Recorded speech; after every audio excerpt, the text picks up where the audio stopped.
Hey there! Today, I want to show you how to use the Hero widget within Teta. Let's start by creating our first page's structure.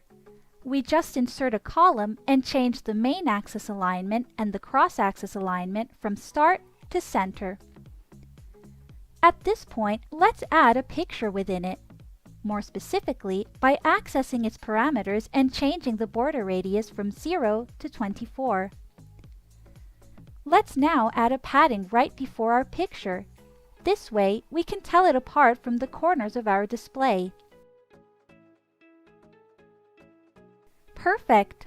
Next, let's add our Hero widget right before the picture and give an ID of our choice. Now that we have created our first page, let's move on to the second one. This time, let's place a picture right away. Since the image at the moment is not any widget's child though, it will be displayed in full screen mode. As seen previously, let's add a Hero widget right behind the picture and this time place the same ID we inserted a few seconds ago.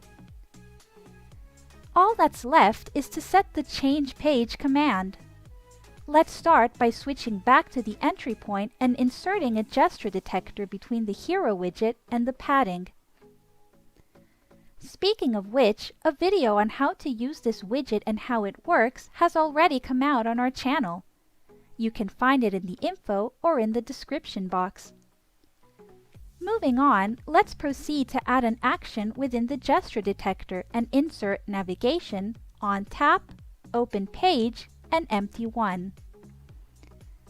All that's left is to try everything out. Let's go on Play and click on the picture. Perfect! As you can see, thanks to an animated sequence, the picture can be seen in full screen mode.